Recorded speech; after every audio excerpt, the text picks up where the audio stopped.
It's an exciting trend. It's something that was happening prior to COVID. It has been exacerbated and accelerated by COVID, but it's one of the good things. We're seeing more and more people call from the local church. We're seeing more and more people that are becoming a part of a church staff from the local church, more often than not part-time instead of full-time. But it's an exciting trend to see that God is raising up people in the local church to do the work of ministry on the staff of these churches in a vocational sense. But then there's this kind of question mark. How then shall we train them? That's the topic of this Church Answers podcast. Welcome to it. And thank you, Belay. If you've ever heard any of my podcasts, you know that I always am excited that Belay is our sponsor. They provide virtual workers, virtual assistants, virtual bookkeepers. They provide unbelievable people that they're part of our team right now, and they have been ever since we've had Church Answers. That's why I commend them, because it is experiential with us. It is real. We keep coming back to Belay because they do such a good job. Just to let you know, they have a download available. We've made that known to you several times. It is called 25 Tasks a Pastor Can Delegate to an Assistant. You can download it from the show notes, or you can just go to belaysolutions.com/Thom Rainer. Here's a scenario. More and more churches of all sizes. This is not just the big churches, folks. These are churches under 100 in attendance, and maybe particularly churches under 150 in attendance, are beginning to ask and call people in their church to start serving on their staff. Most of the time, to be clear, most of the time it is a part-time position, sometimes very part-time. In a few occasions, it may even be volunteer, but we're more talking about those who have accepted a vocational or a slightly compensated role to serve on staff. It's an exciting thing to see, because God is calling up people within that church that know the church, that love the church, that are already serving the church, but now in a more formal vocational sense. We've heard from a lot of people who are doing this, who have said, I sensed I had a call to ministry, but I never felt I should be going to seminary, Bible college. I couldn't figure it out. Well, now I'm serving on staff. I know a physician who is actually part-time with the church as well. And that particular physician is making an incredible difference, not only in the medical field where he serves, but also out on the battlefields of spiritual warfare where he's making a difference there. I'm not sure what position he had. I just heard about it. But it's exciting to see these things taking place. And the question is, okay, we're willing to call them. We're willing to raise them up. But outside of the practical functions, how are they going to get training? They're not going to seminary. They're not leaving their current vocation for the most part. Most of them will keep their current vocation, and so they will be co-vocational. We say that as opposed to bivocational. Bivocational typically refers to the fact that a church must pay someone part-time.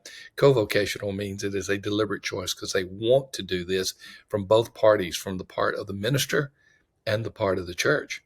But how do they train? So some churches, number one, train by providing their own training approach. They can develop their own curriculum. They can buy their own curriculum. They can have training sessions for them. And I've seen this done well, where it's basically a do-it-yourself seminary, Bible college within the church, even small churches. But here's the thing about it. It can be done well, but it usually requires a lot of work that may not be necessary when there are other alternatives. Now, if you are doing this and you are providing the training, theological and ministry training for those who are called up within your church, that is fantastic. I'd love to hear from you and how it's going and how you did it and what kind of resources you're using. That is fantastic. But most churches are going to say, we do not have capacity. They may have capability, but we do not have the capacity to be able to train people without using some other resources. And so what is the second thing that they do? The second thing they do is many of them will partner with a local seminary or Bible college or Christian college.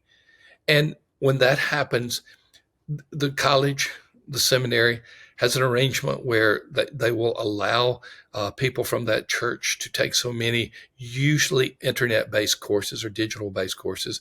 And there's some type of financial agreement that is affordable for the church. And so the seminary or the Bible college or the Christian college is actually providing the training. That's an absolutely good way, and I commend churches that are doing that. A third way is what I'm going to use. I'm going to use our own example at Church Answers, and I basically call it the modified approach. It is where you're using formal training, but you are allowing the church to put its own stamp on it. And we do that through Church Answers University. Let me just encourage you to go look up Church Answers University, churchanswers.university. That's where you'll find it. And we have some great courses, great curriculum that can lead to a certification in Christian ministry, a certification in women's discipleship. There are more coming, like a certification in worship ministry is coming, certification in leadership and discipleship is coming. So we got a lot of certifications coming, but they offer the basics. We offer the basics like New Testament and Old Testament and church history. And we provide the foundational courses, and highly affordable, highly accessible, highly attainable.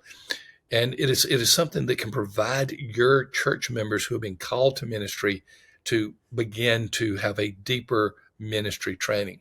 We're also working with one church right now that is actually asking all of its lay leaders who have specific roles, but not necessarily called roles or vocational roles within the church, but leadership roles. We're working with a church right now that's taken all of them through Church Answers University to provide them ministry training as well.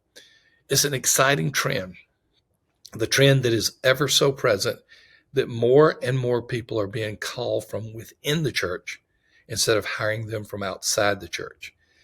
This is happening at large churches, mid-sized churches, and smaller churches. It is not unique to any type of geography. It is not unique to any type of area of the nation. It is not unique. It's just happening. And it is one of those things that we're going to continue to watch, because we believe that this is a major trend that is taking place. Churches are offering ministry training for those who are called from the congregation. Continue to watch this trend, and perhaps continue to embrace this trend, because you may be saying, I'm a pastor of a church that has about 90 people in attendance, and I would love to have some more staff. Well, you know what? Your staff may already be coming to your church, and now is the time to maybe see if you can raise them up to make them a part of your team, staff ministry team. Well, thank you again, as always, for being a part of the Church Answers podcast. I cannot say enough good things about Belay. You heard me talk about them and how they're an incredible sponsor, have been from the onset of Church Answers podcast, doing a great work. Thank you, Belay. And always go to Church Answers University to check out what is happening from our perspective, where we're providing the training to do that. Once again, that is churchanswers.university. As always, thank you for being a part of this podcast. Continue to get these bite-sized nuggets where we give you just a little bit of information and a little bit of time. But over the weeks and months, we hope that you will get a lot of good information. Remember, we drop 3 podcasts every week. So as you're listening to this one, there are 2 other new podcasts that are available for you. As always, we thank you for being a part of the Church Answers podcast. We'll continue to join you as you join us in effective ministry for the local church. Hey, folks, this is a PS to our podcast. We got some exciting stuff that we want to offer you absolutely for free. Sam, when you think about predictive factors in a church's growth, if you take out demographics, what are some things that come to mind? Just 2. I mean, don't give me a list of 10. Just 2 or 3 things that come to mind on predictive growth of a church. Well, evangelism, and whether the church is doing it or not. Bingo. And then I will add, is it an ongoing evangelism emphasis? Double bingo. Well. Maybe something about leadership and their commitment to that. So all of the above. Evangelistic churches have evangelistic pastors. Is the staff, is the lead pastor doing the work themselves? We have a free download for you, and it's actually a sheet that you can self-score. You answer 20 questions, anywhere from strongly disagree to strongly agree. And we come back and we predict what your growth rate is going to be for the next year in worship attendance. It's not a perfect tool, but it's a good tool. There's a link to that for the attendance predictor. Look in the show notes. You'll absolutely love it. That's cool. We'll see you soon.